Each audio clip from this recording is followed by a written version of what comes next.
நபி அவர்களின் பரிசுத்தமான குடும்பத்தார்கள், சத்திய சஹாபா பெருமக்கள், கர்பலா சுஹதாக்கள், தாபீன்கள், தபஉ தாபீன்கள், அக்தாபுகள், அக்யாஸ்கள், நுஜபாக்கள், நுகபாக்கள், வலிமார்கள், முஸ்லிம்கள், முஃமின்கள் நம் அனைவர்கள் மீதும் என்றும் நின்று நிலவட்டுமாக. கொஞ்சம் சத்தமாக ஆமீன் சொல்லலாமே.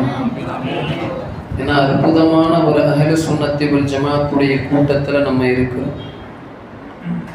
வெளியில் போய் பார்த்தீங்கன்னா எல்லா பேரும் லேகியம் விற்கிற மாதிரி நானும் சுன்னத்து வல் ஜமாத்துன்னு போர்டு மாட்டி வச்சுருக்கேன்.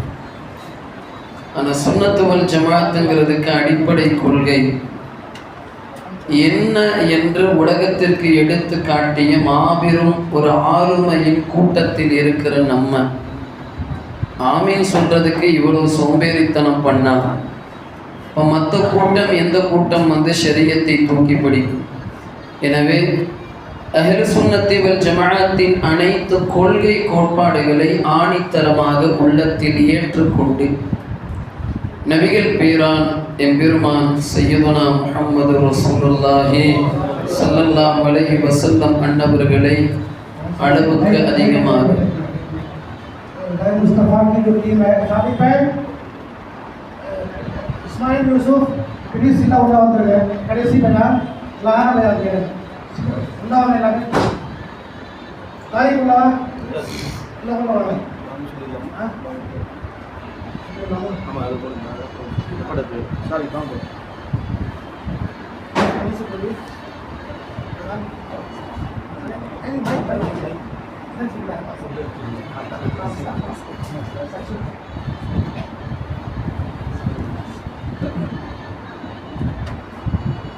Allahu Akbar, Allahu Akbar, Allahu Akbar. அருமையான இஸ்லாமிய பெருமக்களே, ஒரு முறை நபிகள் பெருமானார் ஸல்லல்லாஹு அலைஹி வஸல்லமின் மீது அதிகமான இஷ்கை கொண்டு சத்தமிட்டு ஸலவாத்தை ஓதுங்கள். அல்லாஹும்ம ஸல்லி அலா ஸய்யிதினா முஹம்மதின் மஅதனில் ஜூதி வல் கரம் மன்பஇல் இல்மி வல் ஹில்மி வல் ஹிக்கம் வ அலா ஆலிஹி வ அஸ்ஹாபிஹி வ பாரிக் வ ஸல்லிம் அலைஹி. இமாமே அஹ்லே சுன்னத், முஜத்திதி தீன் வ மில்லத், आला हज़रत अज़ीमुल बरकत अहमद रज़ा खान फाज़िल बेरलवी रज़ियल्लाहु अन्हु अன்னவர்களை 108வது உருஸ் தினத்திலே நாம் தற்பொழுது அமர்ந்திருக்கிறோம். ரஸாய முஸ்தபா சார்பாக ஒவ்வொரு வருடமும் அற்புதமான இந்த சபையினை கூட்டுகிறார்கள். இதற்காக வேண்டி உடலால், உணர்வால், உள்ளத்தால், உழைப்பால் உழைத்த அனைவர்களுக்கும் அல்லாஹ் நபி நேசத்தையும் இறை நேசர்களின் நேசத்தையும் பரிபூர்ணமாக அல்லாஹ் வழங்கி அருள்வானாக. ஆலாசத் ரஹ்மத்துல்லாஹி அலைஹி அவர்களுடைய மாபெரும் பரக்கத்தை கொண்டு மென்மேலும் அஹ்லு சுன்னத்தி வல் ஜமாத்துடைய அசுர வளர்ச்சியினை இந்த தஞ்சை மண்ணிலே அல்லாஹ் ஏற்பாடு செய்வானாக. ஒரு அற்புதமான பேராளுமையினை பற்றி நாம் பேசிக் கொண்டிருக்கிறோம். ஆலாசத் ரஹ்மத்துல்லாஹி அலைஹி அவர்களுடைய பெயரை எடுத்தால் ஏதோ நக்சலைட்டை பற்றி பேசுவதை போன்ற ஒரு பிம்பத்தினை தமிழகத்தில் உருவாக்கிட்டார்.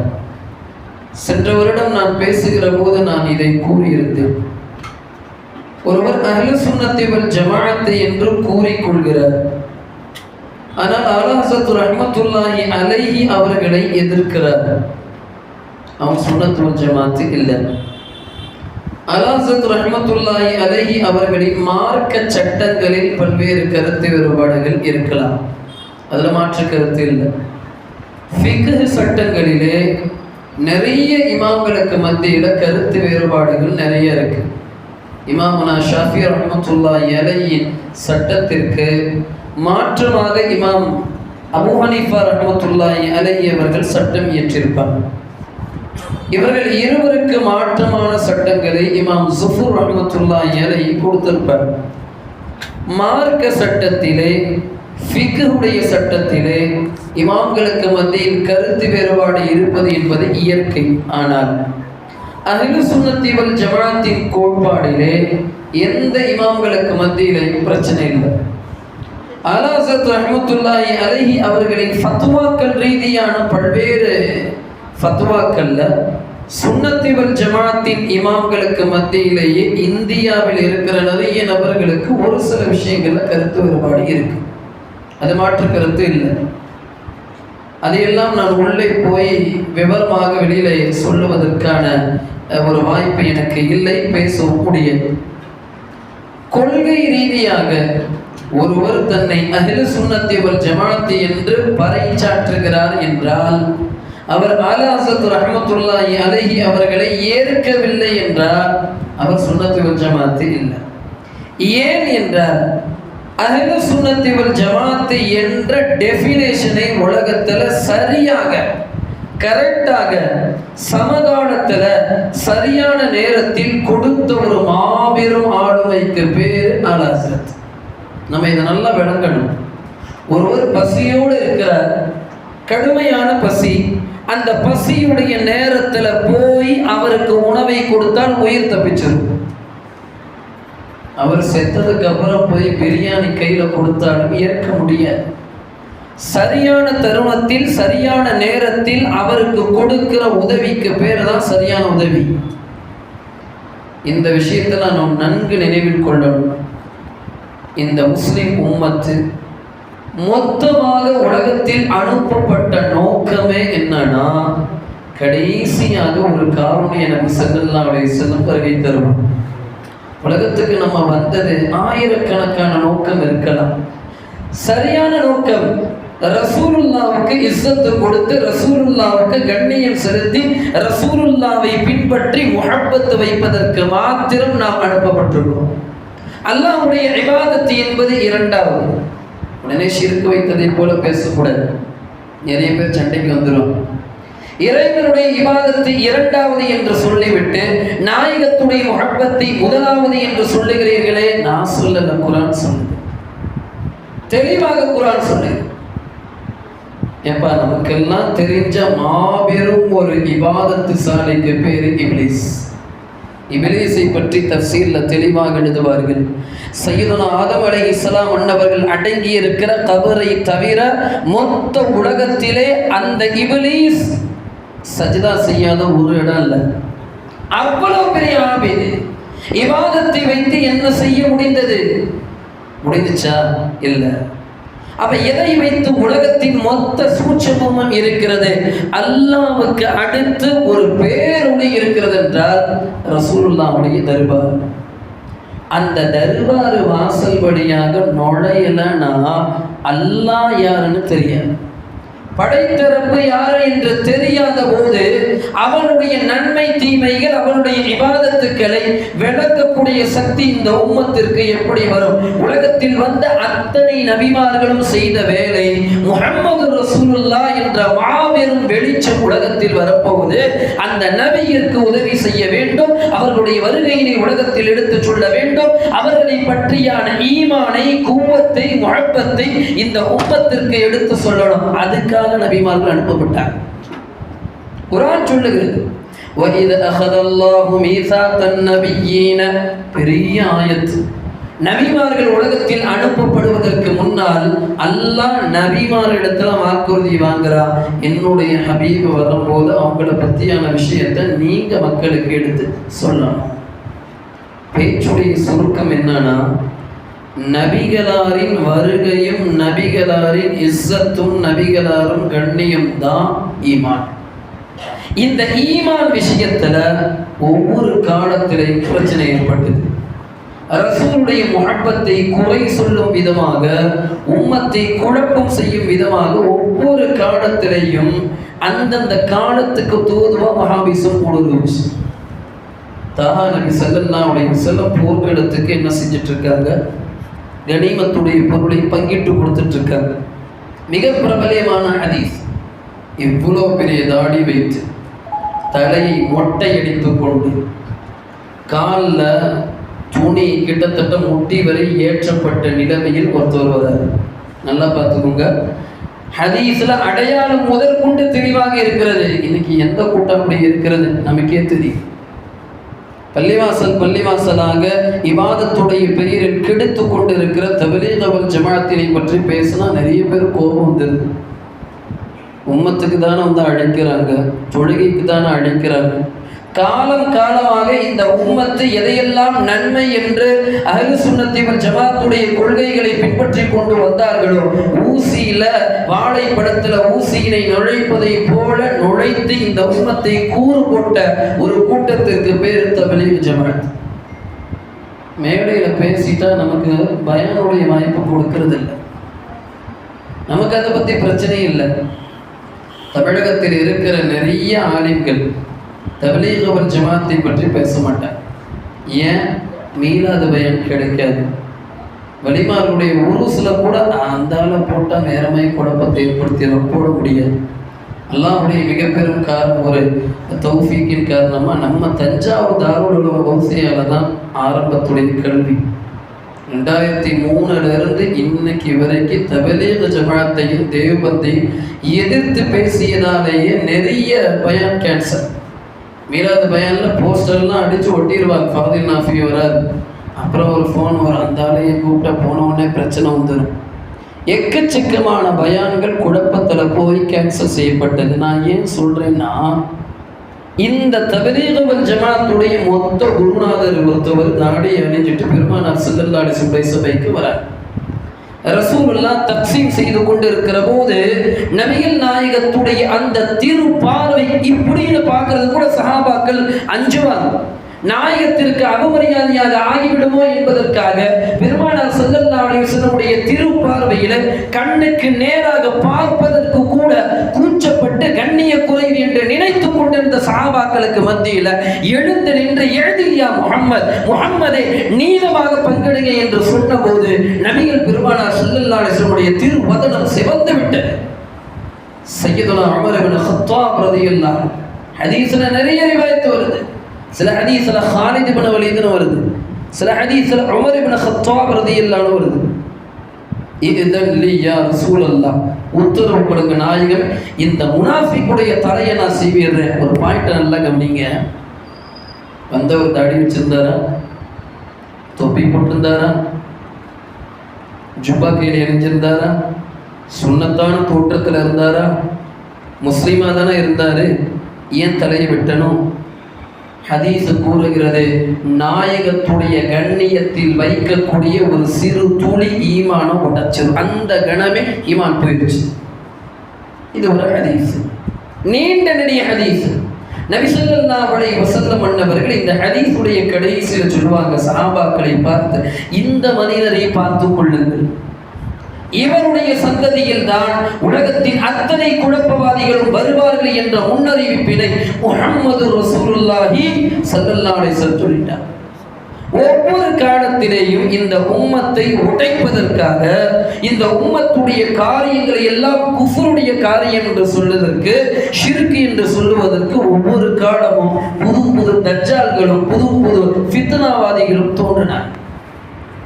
அந்த ஒவ்வொரு காலத்திலேயும் உம்மத்தினை வழிகாட்டுவதற்காக, சரியான பாதையில் கொண்டு செல்வதற்காக அல்லாஹ் ஒவ்வொரு முஜத்திதுகளும் உலகத்தில் ஏற்படுத்தினார்.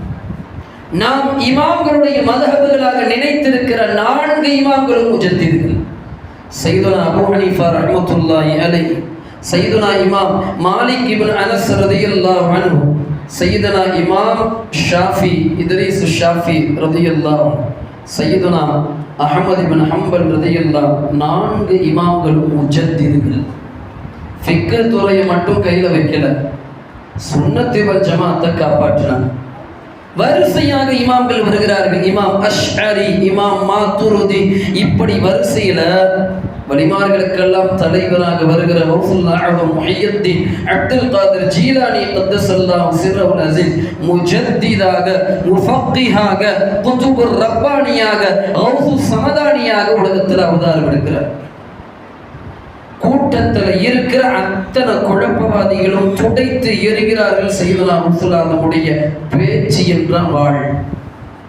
அவர்களுக்கு பிறகு செய்தனா அபுல் ஹசன் அலி ஷாதுலி ரலியல்லாஹு அன்ஹு வரிசையாக இந்த உம்மத்து ஒவ்வொரு முஜத்திதுகளை, உலகத்தில் குழப்பவாதிகளை உடைத்து எறிவதற்கு வரிசையாக உலகம் பார்த்து கொண்டே வருகிறது.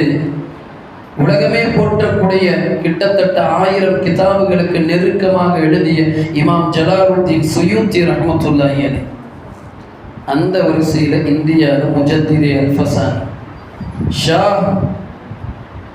அப்துல் அசீஸ் முஹத்திஸ் தெஹ்லவி ரஹ்மத்துல்லாஹி அலைஹி வர. இப்போ என்ன பிரச்சனை?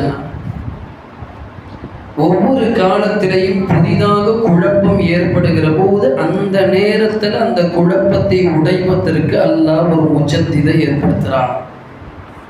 இந்தியாவில் ஏற்பட்ட ஒரு ஃபித்னா உலகத்தையே ஆட்டி படைக்க போகுது என்பதை நினைத்து இந்தியாவில் ஏற்படக்கூடிய ஒரு புது குழப்பமான ஒரு ஜமாஅத்து மொத்த உலகத்தையும் தன் வஹாபிச ஆக்டோபஸால் இழுக்க போகிறது என்பதை உணர்ந்த நபிகள் பெருமானார் சையதுனா முஹம்மது ரசூலுல்லாஹி ஸல்லல்லாஹு அலைஹி வஸல்லம் மொத்த உலகத்திற்கு ஒரு முஜத்தித் அனுப்புகிறார். இந்தியாவுக்கு மட்டுமல்ல, மொத்த உலகத்திற்குமே ஒரு முஜத்தித் பிறக்கிறார். இன்னல்லாஹ யபஅது லிஹாதிஹில் உம்மத்தி அலா ரஸி குல்லி மிஅத்தி ஸனா. ஒவ்வொரு நூற்றாண்டுகளுக்கும் அல்லாஹ் ஒரு முஜத்திதை ஏற்படுத்துகிறான். ஏன்? மையுஜத்திது லஹா தீனஹா, அவர்களுடைய மார்க்கத்தை, அவருடைய தீனை புதுப்பிப்பதற்கு ஒரு முஜத்திதை அல்லாஹ் ஏற்படுத்துகிறான். நபிகள் பெருமானார் ஸல்லல்லாஹு அலைஹி வஸல்லம் சொன்ன ஹதீஸ் அபூ ஹுரைரா ரலியல்லாஹு அன்ஹு அறிவிக்கிறார். இப்போ யோசனை என்னன்னா, 100 வருஷத்துக்கு ஒரு முஜத்திது வர, அவர்களுடைய பேச்சு 100 வருஷம் தங்கும். ஆனால் ஒரு புதிய குழப்பமான ஒரு கோட்பாடு இந்தியாவில் உருவாக போகுது. இதுவரை இந்துஸ்தான் முகலாயர்களுடைய பெரும் படையின் மூலமாக காப்பாற்றப்பட்டு வருகிறது. வெள்ளக்காரன் வந்தா ஒன்றும் செய்ய முடியல, யாராலையும் இஸ்லாமியர்களை அடக்க முடியவில்லை. ஆனால் இஸ்லாமியர்களுடைய அந்த சக்தியினை இந்தியாவில் உடைக்கணும் சொன்னா அவர்கள் கொண்டு இருக்கிற நவீனேசத்தை உடைச்சா அதிகாரம் போயிடும். ஏன்? அல்லாஹ் சொல்றான், வஅலமு அன்ன ஃபீக்கும் ரசூலல்லாஹ், அல்லாஹ்வுடைய ரசூல் உங்களுக்குள்ள இருக்கார். எப்பவரை நபிகள் நாயகம் ஸல்லல்லாஹு அலைஹி வஸல்லம் இந்த உம்மத்து சுமந்து கொண்டிருக்கிறதோ இந்த உம்மத்திற்கு எந்த நபர்களாலும் எந்த பிரச்சனையும் வராது. நபிநேசத்தினை சுமந்து கொண்டு வாட்களை ஏந்தி கொண்டு சென்றாங்க. சையதுனா சுல்தான் சலாஹுத்தீன் அய்யூபி ரஹ்மத்துல்லாஹி 50 லட்சம் சிலுவை வீரர்கள் ஒன்னா சேர்ந்து மொத்தமா காலி பண்றதுக்கு வராங்க. ஒரு ஆஷிக்கு ரசூலான சுல்தான் சலாஹுத்தீன் அய்யூபி முசல்லாவை விரிக்கிறாங்க, 2 ரக்காத் தொழுகிறாங்க. அல்லாஹ்வே, உனது நபி காப்பாற்றிய இந்த தீனையும் தீனுல் இஸ்லாத்தை பின்பற்றிய மக்களையும் உனது நபியுடைய கிப்லாவை பாதுகாப்பதற்காக நான் ஒரு அடியானாக இருக்கிறேன், என்னை காப்பாத்து. ஒரு சப்தம் வருது. வந்த அத்தனை கப்பலும் தூளாக உடைந்து கப்பல் முழுவதுமாக காணாம போயிடுச்சு. கூட்டத்தில் இருந்தவங்க சொன்னாங்க, புயலின் காரணமாக கப்பல் உடையவில்லை, சலாஹுத்தீன் அய்யூபியின் கண்ணீரின் காரணமாக உடைந்தது. நாம் யோசிக்கணும். இஷ்குர் ரசூல் ததும்ப இருக்கிற போது நாம் கேட்ட துவால அசரியாத்து இருந்துச்சு. இஷ்குர் ரசூல் ததும்ப இருக்கும்போது கையை ஏந்த போது அல்லாஹ்வுடைய உதவி வந்துச்சு. இஷ்குர் ரசூல் ததும்ப இருக்கும்போது இந்த உம்மத்தின் மீது எவருடைய அதிகாரமும் ஒன்றும் செய்ய முடியல. ஆனால் இன்னைக்கு எல்லா இடத்துலையும் அடி வாங்குறோம், உரிமைகள் பறிக்கப்படுகின்றன, பிரச்சனைகள் அதிகமாகிறது. காரணம் என்ன? நபியே நாயகமே, நீங்கள் இந்த உம்மத்தில் இருக்கிற காலம் வரை இந்த உம்மத்திற்கு வேதனை வராது என்று தெளிவாக அல்லாஹ் குர்ஆன்ல சொல்லிட்டானே. நாயகத்துடைய இஷ்கை உடைத்து விட்டால் மொத்த உலகமும் இஸ்லாமிய உலகமும் தடுமாறிவிடும் என்று நினைத்துதான் அப்துல் வஹாப ஏற்பாடு செய்கிறான். முஹம்மது இப்னு அப்துல் வஹாப் யூத சதி. அந்த யூத சதியுடைய மொத்த உருவமாக இந்தியாவில் இஸ்மாயில் தெஹ்லவி உருவாகிறார். அந்த வஹாபிசத்தை உடைக்கணும்னா அதி அற்புதமான சக்தி வாய்ந்த ஒரு முஜத்திதை அல்லாஹ் ஏற்பாடு செய்யணும். அந்த முஜத்தித் தனது எழுத்தால், பேச்சால், கவிதையால் சுழற்றுகின்ற வாளுடைய வீச்சிற்கு முன்னால் எந்த அறிவாளிகளாலும் எந்த அறிஞர்களாலும் ஈடு கொடுக்க முடியாத அளவுக்கு திறமை வாய்ந்த ஒரு நபரை அல்லாஹ் தேர்ந்தெடுத்து தன் ஹபீபின் மூலமாக இந்துஸ்தானத்திற்கு அனுப்புகிறான்.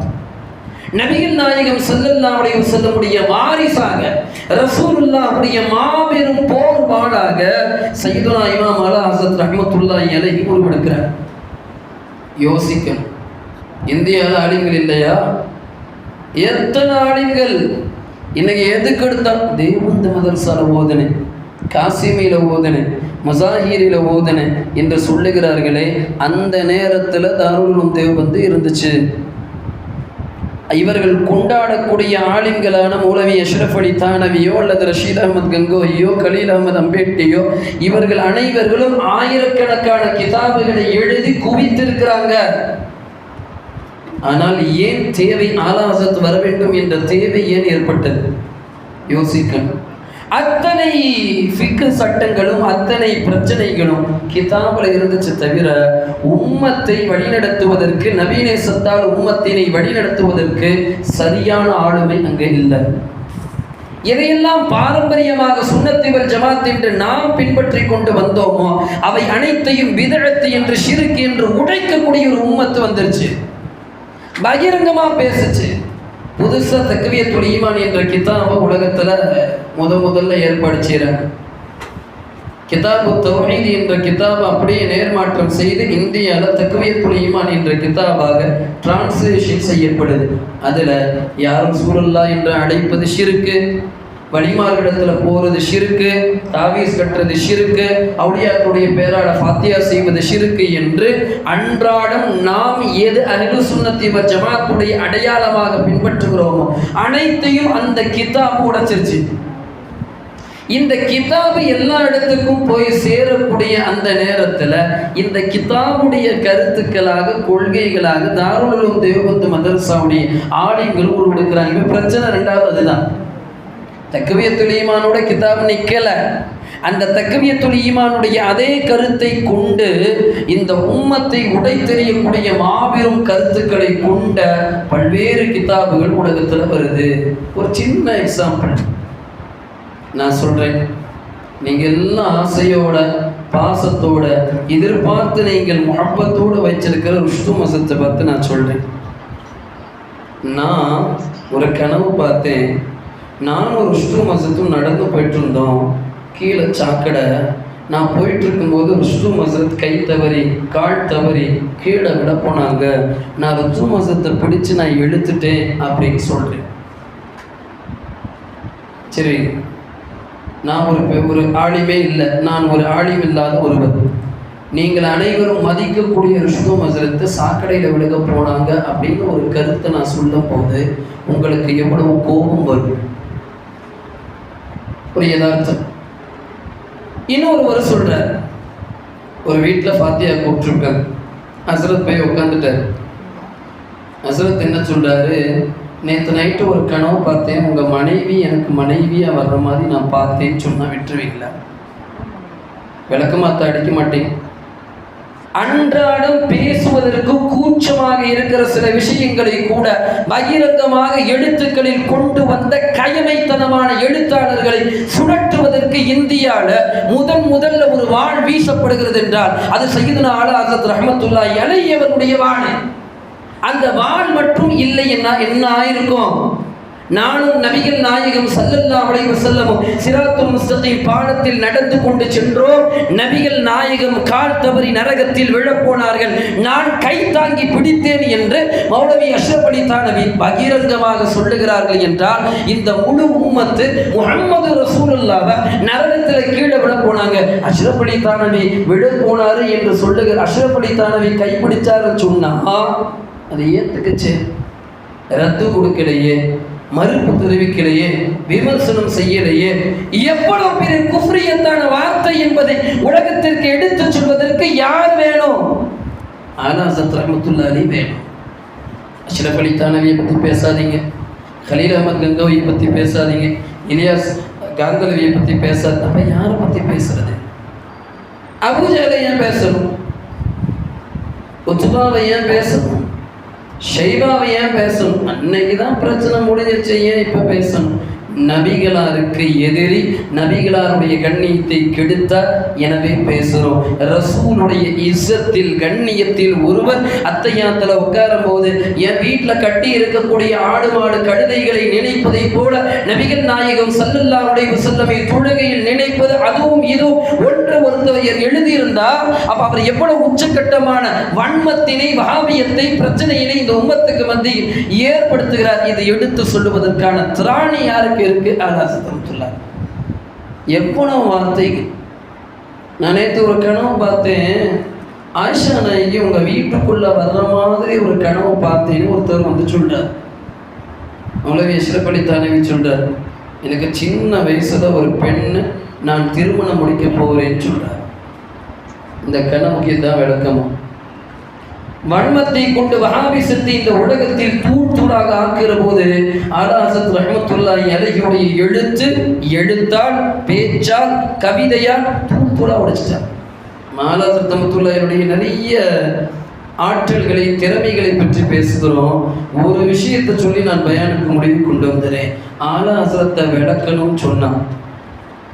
சுருக்கமாக ஒரு கருத்தை சொல்றேன். மேம்பாலத்தில் படிச்சுட்டு இருக்கேன். 2003, 4, 5, 6 மேம்பாலம் ஹையர் செகண்டரி செல் நான் படிக்கிறேன். எங்களுக்கு தமிழ் ஆசிரியராக இருந்தது ஒரு பிராமண சமூகத்தை சார்ந்த ஒரு தமிழ் அம்மா. அந்த அம்மா உடைய கணவர் தஞ்சை பெரிய கோயிலில் மிகப்பெரிய பூசாரியாக இருக்கிறார். அந்த அம்மா நாங்கள் படித்து கொண்டிருக்கிற நேரத்தில் நாகூர் அனிஃபாவுடைய அத்தனை பாட்டையும் மனப்பாடமாக பாடுவாங்க. என்னை கூப்பிட்டு பாய் வா, உட்காரு, பாடு. நான் திணறுவேன். அந்த அம்மா எடுத்து கொடுக்கும் லிரிக்ஸை. பாட்டு என்ன பாய் நீ முஸ்லீம்? நான் கேட்பேன், ஏம்மா நாகூர் அனிஃபா உடைய பாட்டின் மீது உங்களுக்கு இவ்வளோ அளவுக்கு ஏன் பாசம்? அந்த அம்மா சொல்லிச்சு, எப்பா இன்னைக்கு தமிழ் உலகம் முழுவதும் இஸ்லாத்தை எடுத்துக்கொண்டு சென்றது நாகூர் அனிஃபாவுடைய குரல் தான்மா. இஸ்லாத்தை பற்றி விளங்க வேண்டும் என்றால் நீங்கள் நாகூர் அனிஃபாவுடைய பாட்டை கேட்கலாம் என்று சொல்லிச்சு. நான் கூறுகிறேன், இஸ்லாத்தை, நபிநேசத்தை, இஷ்குர் ரசூலை, இஸ்ஸத்துர் ரசூலை, நபிகள் நாயகம் ஸல்லல்லாஹு அலைஹி வஸல்லமுடைய குதுரத்தை, ரசூலுடைய மாபெரும் ஆளுமையை விளங்கணும்னா ஆலா ஹஸரத்துடைய ஒரு ஹதாய்க்கே பக்ஷிஷ் போதும். முஸ்லிமாக முஹம்மது ரசூலுல்லாஹ்வை நேசிக்க வேண்டும் என்றால் மொத்த உலகத்திற்கும் தஃசீர் கிதாபுகள் அலச வேண்டிய அவசியம் இல்லை. ஃபிக்ஹுடைய சட்டத்தை உள்ளே ஆய்வு செய்ய வேண்டிய அவசியம் இல்லை. தாரீக்குகளை, வரலாறுகளை எடுத்து ஓத வேண்டிய அவசியம் இல்லை. நாயகத்துடைய இஸ்ஸத்து சரியாக விளங்க வேண்டும் என்றால் ஆலா ஹஸரத் ரஹ்மத்துல்லாஹி அலைஹியுடைய கவிதையை பாடுங்க. மொத்த கவிதையில இந்த முழு உம்மத்திற்கான எல்லாவற்றையும் ஆலா ஹஸரத் கொண்டு வந்துட்டார். அஹ்மது ரஸா என்ற பெயரை கொண்ட ஆலா ஹஸரத் பிற்காலத்தில் தன்னுடைய பெயரை அப்தே முஸ்தஃபான்னு மாத்திக்கிறார். நம்மளாம் பயப்படுறோம், குலாம் முஸ்தபான்னு பேர் வச்சா திட்டுறான், சிறுக்குன்னு சொல்றான். அப்தே முஸ்தபான்னு சொன்னா சிறுக்குன்னு சொல்றான். ஆனால் ஆலா ஹஸரத் பகிரங்கமாக அப்தே முஸ்தபான்னு சொன்னான். சொல்லிட்டு தன் மொத்த கவிதையும் சொட்ட சொட்ட நபிநேசத்தை, கண்ணியத்தினை எடுத்து ரசூலுல்லாஹ்வை இப்படி நேசிங்கிற வரையறையை ஆலா ஹஸரத் காட்டுறான். சொல்றான், अर्श की अक़ल दंग है, चरख़ में आसमान है, जाने मुराद अब किधर आए तेरा मकान है.